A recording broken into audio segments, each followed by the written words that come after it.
जय हिंद दोस्तों, मैं बलराम कुमार और बलराम स्टडी एकेडमी में आप सभी का स्वागत है। आज हम आप लोग के बीच पढ़ने वाले हैं भारत में यूरोपीय कंपनी का आगमन, मतलब भारत में यूरोपियों का आगमन। तो हम लोग इसका पूरा डिटेल से जानकारी प्राप्त करेंगे। तो पहला हम लोग देखेंगे पुर्तगाल। सबसे पहले भारत में कौन आया था? पुर्तगाल। तो पुर्तगाल सबसे पहले भारत में आया था। तो भारत में आगमन पुर्तगाल कब आया था? तो सबसे प्रथम में आया था। सबसे प्रथम में बता चुके कि सबसे प्रथम में पुर्तगाल आ चुका है। तो कंपनी की स्थापना कब हुआ? यानी कि 1498 में पुर्तगाल आया था। कहाँ आया था भाई? तो कालीकट में आया था। कालीकट में पुर्तगाल आया था सबसे पहले। और कंपनी की स्थापना कब हुआ था? 1498 में। और पहली फैक्ट्री थी 1503 में कोचीन। 1503 में इनकी पहली फैक्ट्री का स्थापना हुआ था कोचीन में। वो कहाँ है? केरला में। और सबसे पहले कौन आया था? कौन? Vasco D gamma. 1498 में वास्को डी गामा आया था। और वो फिर आया था, दोबारा कब आया था? तो 1502 में आया था। आपको जानकारी के लिए बता दें कि जब वास्को डी गामा ने यहाँ पर आया तो भारत में देखा यहाँ से बहुत सारे, क्योंकि केरल में आया था कोचीन में, तो यहाँ से बहुत सारे मतलब मसाला ले गए थे। और कहा जाता है कि पुर्तगाल में जाकर इन्होंने 60% मुनाफा कमाया था। भारत में जो मसाला ले गया था, तो इस दृष्टिकोण से वो फिर दोबारा आया था। कब आया था? 1502 में। लेकिन 1502 में फिर वो मर गया। तो वास्को डी गामा कब आया था? सबसे फर्स्ट बार 1498 में। और फिर सेकेंड बार आया था 1502 में, लेकिन वो मर गया यहीं पर। तो और आपको ये बता दें कि पुर्तगालियों ने हमें क्या दिया? तो पुर्तगालियों ने हमें क्या दिया था? पुर्तगालियों का ही देने का आलू, तंबाकू और प्रेस। आलू, तंबाकू और प्रेस है जो पहले भारत में नहीं था, लेकिन ये किसका देन है? पुर्तगालियों का देन है। और 2 नंबर में पढ़ेंगे हम लोग अंग्रेज। तो अंग्रेज, पुर्तगाल के बाद अंग्रेज भारत में आए थे।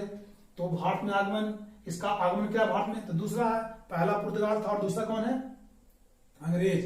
कंपनी की स्थापना कब हुआ था? कंपनी, ईस्ट इंडिया कंपनी की स्थापना 1600 ईस्वी में हुआ था। ईस्ट इंडिया कंपनी की स्थापना 1600 ईस्वी में हुआ था। और पहली फैक्ट्री कौन थी? तो 1608 में सूरत में। सूरत कहां पड़ता है? तो गुजरात में। इसका जो पहली फैक्ट्री था 1608 ईस्वी में स्थापना हुआ था। कंपनी का स्थापना 1600 में हुआ, लेकिन पहली फैक्ट्री कब लगी? 1608 में। कहा? सूरत में। सूरत कहां पड़ता है? गुजरात में। कंपनी वहीं पर लगाया था क्योंकि अंग्रेज लोग आए थे समुद्री मार्ग से। तो समुद्री मार्ग से आए थे, तो वहीं पर समुद्र, देखिए सूरत क्या है? समुद्री मार्ग के नजदीक है, तो वहीं पर फैक्ट्री लगा। तो पहली फैक्ट्री 1608 में, सूरत गुजरात में। और तीसरा है डच। डच का ही नाम है, पुराना नाम क्या है? हॉलैंड। डच का पुराना नाम क्या है? हॉलैंड। और आधुनिक नाम क्या है? नीदरलैंड। आधुनिक नाम नीदरलैंड। भारत में आगमन का पोजीशन किसका है? तीसरा है। भारत में डच का पोजीशन, नीदरलैंड का आना कितना है? तीसरा है। पहला में पुर्तगाल, दूसरा में अंग्रेज और तीसरा में डच। तीसरा। और कंपनी का स्थापना, इसका कंपनी का स्थापना कब हुआ? तो 1602 में इसका कंपनी का स्थापना हुआ था। और पहली फैक्ट्री इसने लगाया था 1605 इसमें मुसलीपट्टनम में। मुसलीपट्टनम को आंध्र प्रदेश में। ये भी समुद्र के किनारे है। तो जहां देखिए यूरोपीय कंपनी जहां जहां आया है वो समुद्र वाले राज्य में आया और वहीं पर उन्होंने अपना फैक्ट्री का स्थापना किया है। तो डच ने अपनी पहली फैक्ट्री 1605 में मुसलीपट्टनम में लगाया। और मुसलीपट्टनम कहाँ है? तो आंध्र प्रदेश में। बेदरा का युद्ध, बेदरा का युद्ध आपसे पूछेगा कि बेदरा का युद्ध कब हुआ? तो बेदरा का युद्ध हुआ था कब? 1759 में। 1759 में बेदरा का युद्ध हुआ था। इसमें डच का अंत हुआ। तो बेदरा का युद्ध किससे हुआ? आपको पता होना चाहिए, अंग्रेज से हुआ बेदरा का। इसमें जीता कौन? अंग्रेज जीता। और इसमें डच का अंत हो गया, डच लोग हार गए। 4 नंबर में है डेनिस। डेनिस पुराना नाम है, डेनिस का आधुनिक नाम है डेनमार्क। डेनमार्क, आपको पता होना चाहिए कि डेनमार्क दूध डेयरी के लिए सबसे ज्यादा प्रोडक्ट करता है। कौन? डेनमार्क। तो डेनिस आया था किसा? इसका आगमन का पोजीशन कौन है? चौथे नंबर पर कौन आया था? तो डेनिस। इसने कंपनी की स्थापना 1616 में किया। इसने, डेनिस ने कंपनी की स्थापना कब किया? 1616 में। और उसकी पहली फैक्ट्री थी 1620 में ट्रैकोबार में। ट्रैकोबार में पहली फैक्ट्री 1620 में ट्रैकोबार में स्थापना इन्होंने की। और ये ट्रैकोबार कहाँ है?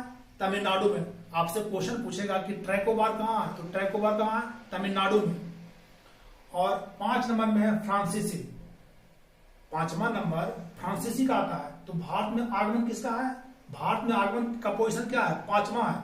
फ्रांसीसी का भारत में आगमन का पोजीशन पांचवा है।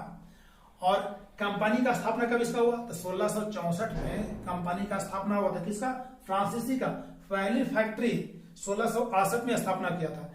फ्रांसीसी लोग ने 1664 में कंपनी स्थापना हुआ था और पहली फैक्ट्री 1668 में सूरत में। ये भी फ्रांसीसी लोग ने भी सूरत में अपनी पहली फैक्ट्री का स्थापना किया था। और सूरत आप लोग को पता होना चाहिए कि सूरत कहां पड़ता है? गुजरात में। इन्होंने जितने भी मतलब कि आप लोग के बताएं कि जितने लोग यूरोपीय आए थे वो समुद्री मार्ग में, यूपी और बिहार और मध्य प्रदेश में नहीं आए, क्योंकि ये लोग आए थे जल माध्यम से। और जल माध्यम में जो किनारे पर भी जो स्टेट है, राज्य है, वहीं पर अपना फैक्ट्री की स्थापना की।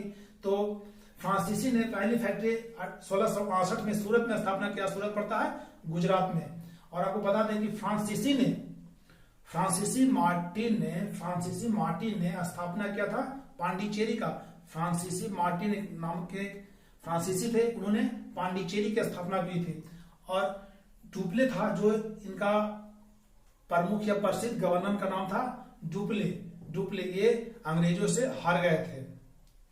और यहां देखिए, यहां पर इसका एक पॉइंट दिया, वांडीवास का युद्ध। वांडीवास का युद्ध क्या हुआ था? 1760 में। इसमें हार मिली थी किसकी? फ्रांसीसी का। किससे हार मिला था? तो अंग्रेजों से। तो आपसे क्वेश्चन पूछा कि वांडीवास का युद्ध कब और किसके बीच हुआ था? तो वांडीवास का युद्ध हुआ था कब? 1760 में, और फ्रांसिस और अंग्रेज के बीच में। और इसमें फ्रांसीसियों की हार हुई थी। और 6 नंबर पढ़ेंगे स्वीडिश का आने का, भारत का आने का पोजीशन कितना है? 6 नंबर, यानी छठा पोजीशन है। स्वीडिश के भारत में आने का पोजीशन कितना है? 6 नंबर है।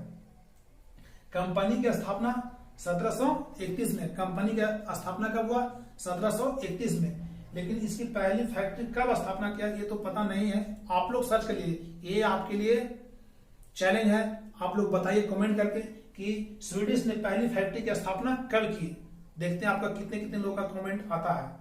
और सबसे लास्ट में आपके लिए देखिए ट्रिक बना है, नोट है कि मतलब यूरोपीय लोग कैसे कैसे आए, किस तरह से आए और उनका आगमन का क्रम क्या है। तो पहले हम बता दिए, लेकिन एक नोट में आपको याद करने का शॉर्ट तरीका है। क्या है? तो नोट में पैड कर दो फीस, पैड कर दे फीस, है ना। तो पी से पुर्तगाल, ई से अंग्रेज, टी से डच और कर का कोई मतलब नहीं है, दे से डेनिश और फ से फ्रांस और स से स्वीडिश। ये आपको याद करने का तरीका है। देखिए, तो हम आपके लिए लाए हैं। देखिए, एक बार देख लिए और चाहे तो स्क्रीनशॉट लगे। और वीडियो अच्छे लगे तो लाइक शेयर एंड सब्सक्राइब जरूर करें। जय हिंद।